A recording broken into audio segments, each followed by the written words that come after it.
Trump will decide what's going to be acted on at the beginning. And on that, there should be not much disagreement. Right, because while Paul Ryan may not have, Donald Trump may not have been his favorite candidate, but, you know, the odds are he's sitting there on Capitol Hill right now thinking, this is great. Suddenly I have a Republican president. We maintain control of the upper chamber. I'm Speaker of the House. Let's go for it. We can do all the things that we wanted to do and piece by piece start dismantling President Obama's legacy.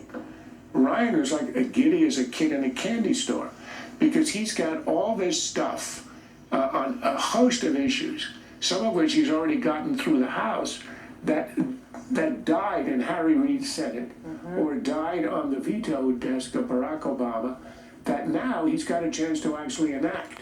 So number one on that is repealing and replacing Obamacare. So speak to that. Speak to the legacy issue for Barack Obama now. Obama's legacy is toast.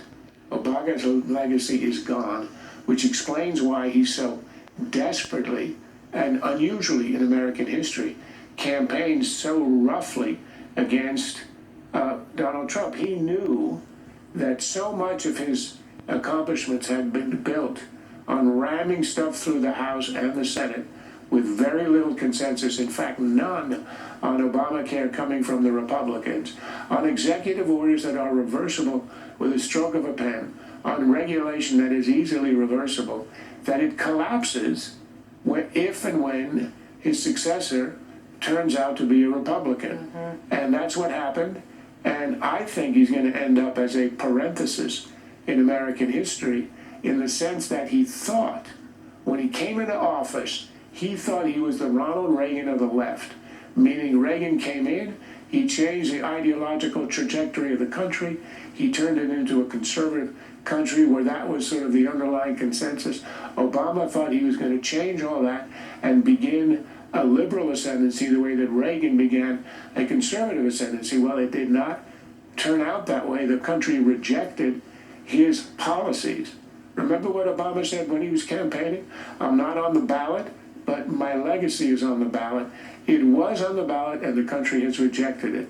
The idea that he would be the beginner of a new liberal ascendancy is now dead, and Obama, I think, understands that very well. Yeah, I mean, he really, I don't think he believed that Donald Trump could ever become the president, ever. He said that many times, he's not going to become president. And now this appearance he made on Jimmy Kimmel where you read mean tweets and you read other, like, let's just show it to the audience that this is making the rounds now. As the Trump supporters feel vindicated. Here it is before I let you go. President Obama will go down as perhaps the worst president in the history of the United States! Exclamation point at real Donald Trump. At real Donald Trump. At least I will go down as a president. Oh.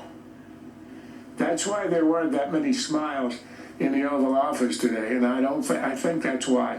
You also did not see a portrait of the two couples. But again, that doesn't matter how you feel. They went through the motions, and that's what we needed. And this is all in the name of transition of power and legitimacy. That's right. Something we have done very well, except for a little problem with the Civil War, but otherwise we did it very well.